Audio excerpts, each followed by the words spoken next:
السلام عليكم ورحمة الله تعالى وبركاته. kusoo dhawaada janaalkeena dunida maanta. hadday tahay markaagii kugu horeysay fadlan subscribe saar gambaleelkana furo si ay kuu soo gaaraan waxyaaba aynu soo gelina meeshan. haddaa horey noola joogtay aad ayaanu kaaga mahad celinaynaa ee asxaabtaada kusoo xiralay laba ka mid ah si iyagana ay uga faa'iidaystaan. waxaan idin wadaa maanta qiso xoogaa qosol leh. waa qiso dhaba oo ka dhacday dalka Yemen. sheekadan waxaa ka sheekeynaya bukaan ka mid ah bukaanno fara badan oo isbitaalka ku jira. wuxuu ku bilaabay sheekadiisa maalin maalmaha ka mid ah ayaa waxaa isbitaalka aan ku jiray la keenay nin aad u cabaadaya kaasoo cabaadka ka baxaya bukaan kasta oo isbitaalka ku jiray is yiri adiga xanuunka ku haya waxba ma aha. ninkaasi cabaadaya waxaa la seexiyay qol aniga iga soo horjeeda. waxaa la gaaray xilliga booqashada ehelada loo ogol yahay inay soo booqdaan bukaanadooda meesha kaga jira.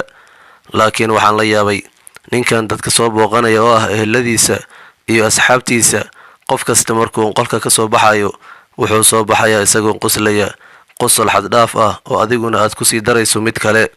anigu waan isceelay, la yaab ayaa igu noqotay. waxaan isweydiiyey naxariis darrada dadka ka muuqata ee soo booqanaya bukaanka xanuunka haya dartiis la cabaadaya iyo sidan qof walba isagoo qoslayo oo qosol beerku la cadaaday uga soo baxayo bukaanka. markay xilligii booqashadu dhammaatay ayaa waxaan u tagay ninkii bukaanka ahaa. markii aan sidaa ugu soo galay ayaa isagoo cabaadaya waxa uu igu yiri adigana ma waxaad igu timid inaad iga maadaysato. intaan xoogaa aamusay ayaan ku yiri maya walaal, laakiin anigu waxaan ahay bukaan, waxaanan ku jiraa qolka kaa soo horjeeda. waxaanan kugu imi inaan xaalkaaga ogaado anoo ka xun dadka maantoo dhan kugu qoslayay.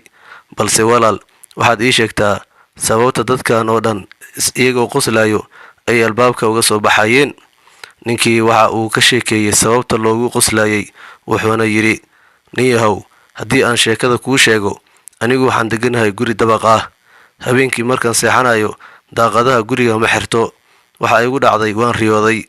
waxaan ku riyooday iyadoo aan aakhiro joogno oo dadka loo kala saarayo ahlu janno iyo ahlu naar. waxaa meesha taagan basas fara badan ay ku qoran yihiin nambarro kala duwan. marka dadkii waa la xaadirinayaa, qof kastana magaciisa ayaa la sheegayaa.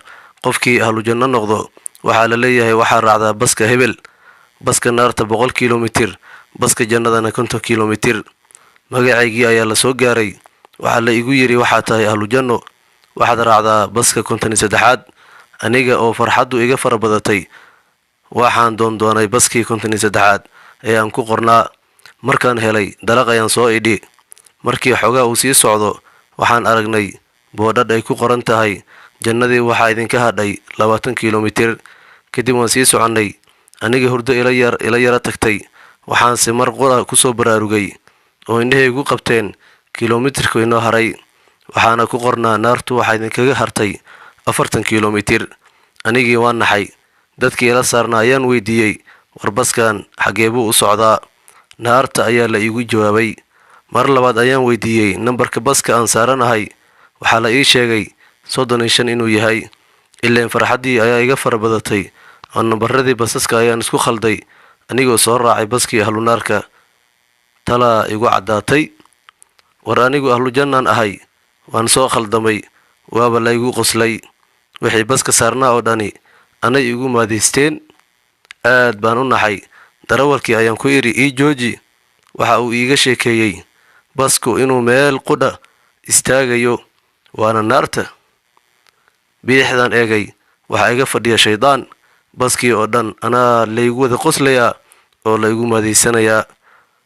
anigoo waxaan sameeyo garan la oo baskii ku sii dhowaanaya naarta ayaan mar qura haraanti u qaaday albaabkii baska oo aan iska tuuray. balse waxaan ka war helay anigoo cisbitaalkan jiifo. riyadii ayaa run u noqoto dabaqii daaqadiisii ayuu ka soo dhacay waana uu jabay. fadlan haddaa ka heshay qisadan like saar. aad ayaad u mahadsan tahay.